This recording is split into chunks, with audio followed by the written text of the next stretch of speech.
Hello. Thanks for coming. I know I was a bit mysterious on the phone. This is my house. I live here because a house should be an expression of the individual, and nothing in my life has defined me as an individual more than my hatred for Luke. Yes, the same Luke. You were married to Luke for a while, weren't you? Yes, I know you endured a couple of years of that. I know how he sucked you in and made you his, and then, once he had you under his roof, revealed for the first time who he really was. I know that it was nothing good. I know that Luke treated the people in his life like sticks he had to whittle, first peeling off the top layer, then the layer beneath, then the layer beneath that. Every day they were less than they were before, and every day they told themselves that this was just the new normal, that things couldn't get worse than they were now, that there was still some part of themselves that he couldn't touch. And this was an empty promise, because his knife was still out and there was still raw flesh to carve. Live with Luke long enough, and you get used to being flayed. Believe me, I know. I came after you, and he was the same with me. I think there were one or two others. I don't know much about them. The stupid thing about Luke, as opposed to many guys like him, is that he didn't tailor us to just the right state of acceptance and then hold on to us forever, the way my father did to my mom. That was a case and a half. They lived together for 60 years, 60. My father reduced her to a shell within the first 5, and for the rest of their lives played drum solos on what was left. It irritated him that, having broken her down that far, he couldn't break her down any further without killing her. But neither could he start over again with someone new, the way Luke always did. Luke liked the process of beating us down, but not so much the process of keeping us. And so we got discarded, to stumble into a world that now somehow seemed empty without him, a world where we could either break apart like sculptures made of sand, or find ourselves a new Luke, to keep playing the same song. I was looking for someone like you, who, like me, put herself back together and wandered on. I know this is difficult, I promise. This is not just about rehashing old horrors.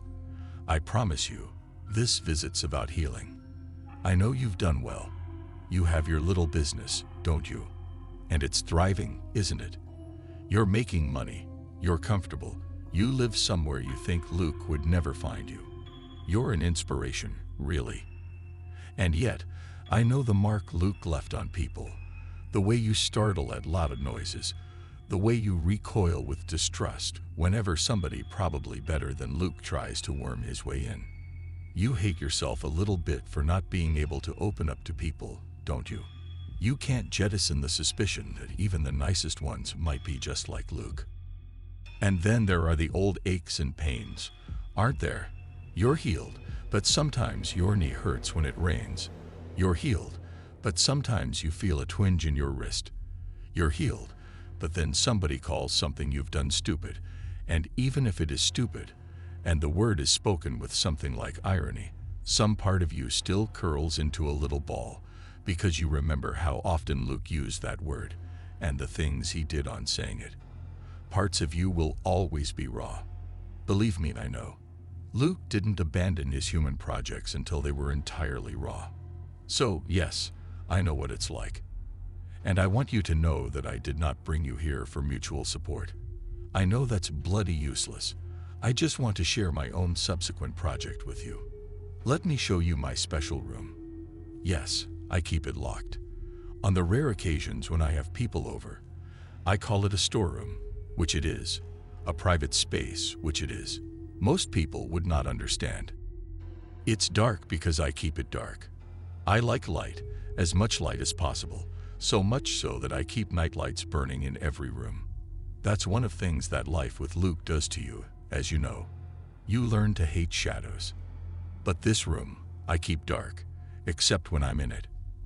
Let me get the light. There. No, it's not empty. I know there's no furniture except for that folding chair. The folding chair doesn't belong here, but I bring it in here so often, just to sit and enjoy the space, that I sometimes forget to put it away when I leave. As it happens, I've been away for a few days, and I haven't been in here for almost a week. So the chair has been in here, in the dark, for about that long. This is naughty of me.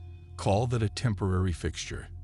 The room otherwise is furnished exactly as I intended. The bare bulb in the ceiling, the tan wallpaper, the boarded-up windows, the plain wood floor. Oh, and that cabinet, mounted on the wall. Yes, it's a kitchen cabinet. You would normally find it holding dishes.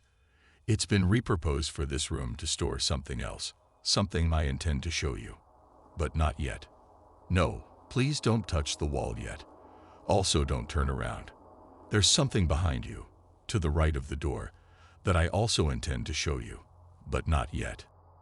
Just take in the atmosphere. Take a deep breath. What do you smell?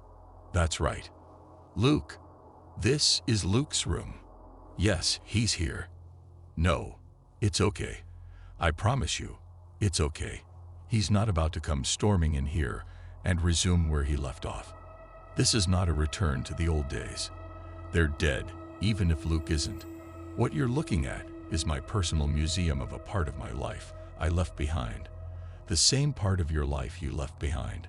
I brought you here not to scare you, but to make sure you get to leave what lingering fear you might still have behind you. Let me tell you that when I made my own escape, I'd been whittled to my absolute core. I was a broken and savage thing, and there was not much left to me. Not sanity and not decency. I was broken and I was feral. I became, for lack of a better word, evil. Not the kind of evil Luke was, indiscriminate and dedicated to the torment of everything in his orbit, but the kind that had only one focus and only one driving ambition. I knew that I could not live my life in a world where Luke was running around, and I knew that I would not be happy with setting the law on him, leaving him to rot in some cell somewhere. No, I considered that, but what would be the good of that? Putting a bullet in the back of his head, burning his house down with him inside, putting some substance in his food to dissolve him from the inside out. After all that, however much I could make it hurt, he would be released to death, and I wouldn't have been close to paying him back for 4.5 years of being carved to nothingness. I wanted him in hell, and I've got to say that I know that you must have had many of the same fantasies. Imagine getting a lease on one of Satan's little lava pits, leaving him up to his lower lip in molten rock, and being able to come back once in a while, transformed into some demonic creature capable of enjoying the climate, so you could give him playful jabs with your pitchfork. No, funny. Near the end, that was all I thought about. What about just locking him up in your basement? Don't bother denying it. I saw a flicker there. That was another fantasy. I imagined a hidden room of cinder block with everything needed to sustain life. Running water, a toilet, food cycled through a door in the wall, and silence.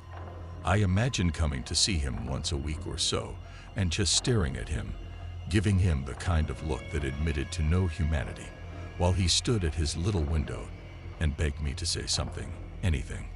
I would have watched the years whittle him down to nothing, as I was whittled, as you were whittled, and I would have had no problem with never, ever letting him out.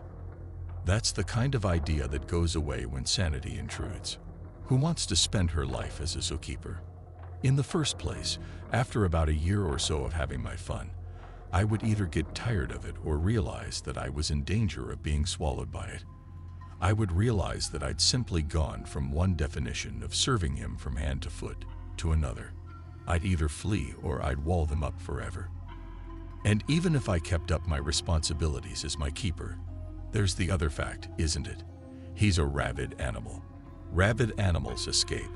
Zookeepers are mauled by their lions, trampled by their elephants.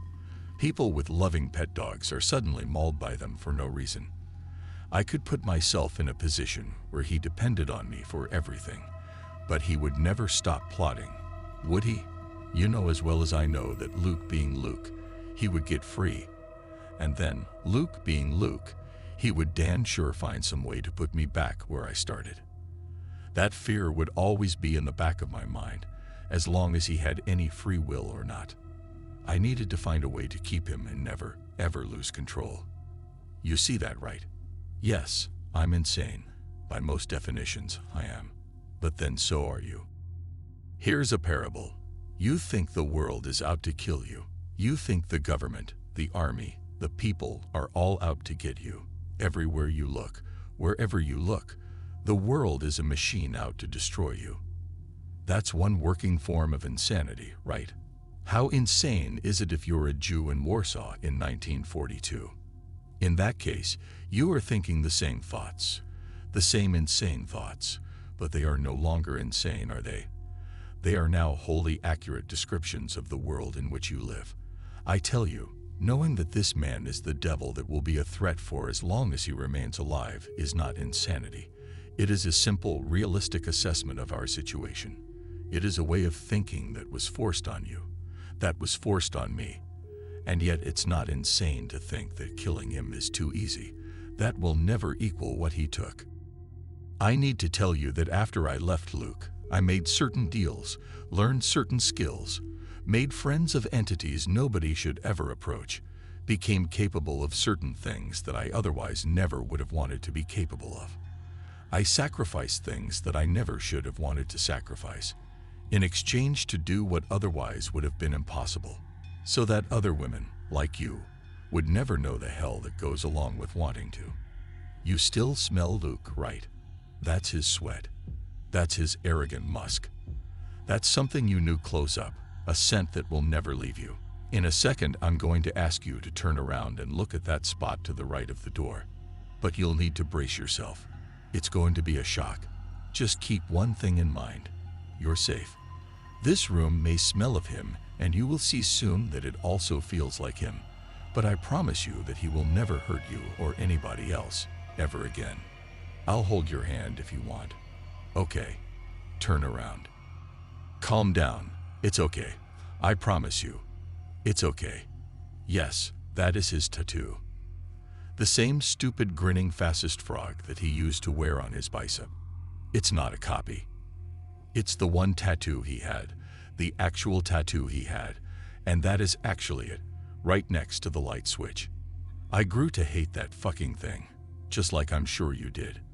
I would have thrown it out, just so I never had to look at it again, but then I wouldn't have had enough to wallpaper properly. You know with what? Touch it if you don't believe me. Yes, it is warm. As warm as he was, in every way but the emotional.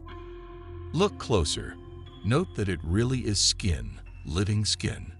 Much more than he ever had, as a man walking around in the world.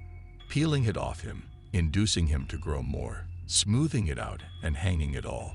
Covering this entire room. Took almost 3 years, and it wasn't any more pleasant for me than it was for him.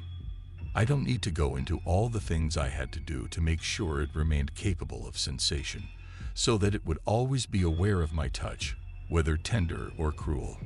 I've been known to stroke it kindly, and I've also been known to burn it with the iron. I promise you, it feels everything, including nothing at all, when I leave it alone for a while. And that is fine, because I don't have to run my life for its eternal convenience. I assure you it is possible. Try it out for yourself. Use your nails. He felt that. Even if he made no sound, I promise you he felt that. Just as he would feel it if you now went to the kitchen and came back with some salt. This isn't just a room. This is Luke. And always will be. It's really quite impossible to kill. It heals from anything you can do it. It's also very capable of thought, and memory, and regret, though not of speech. I could have given him that, but I had more than enough of his goddamn mouth when I was living with him. Thank you very much, and there's no possible reason to hear what he has to say. What would he say? That he was sorry? That I'm a bitch? Honestly, pretty much everything he ever said, while we were together, belonged to either one category or the other, unless you're talking about promises, which he never kept, so why would I want to hear them? Why would I want to hear any of it? I don't have enough to paper another room, unfortunately, but I do have one remaining roll, which you could bring home if you wanted. It would be as reactive to your touch as it is in this room, but unless you live in a home so large you can afford a place that no one else will ever see, it's probably not a good idea. Honestly, this is just my own way of handling things. I just knew that you were part of the Luke sisterhood and figured that you could probably use the closure, if that's what you want. Sure, I'll leave you alone with him for a while. When you're done, you can come out, and I'll have the wine ready. But before that, I want to show you the best part. Usually, when I come in here, I'm not in the mood to see his face or to look in his eyes. I had more than enough, thank you. But you might have some things to say out loud, and it's less than satisfying to say them to the skin of his back. So that's what the cabinet's for. It covers the precise spot where his features are. You will find them still very reactive. There you go. Hi, Luke. Look who dropped in.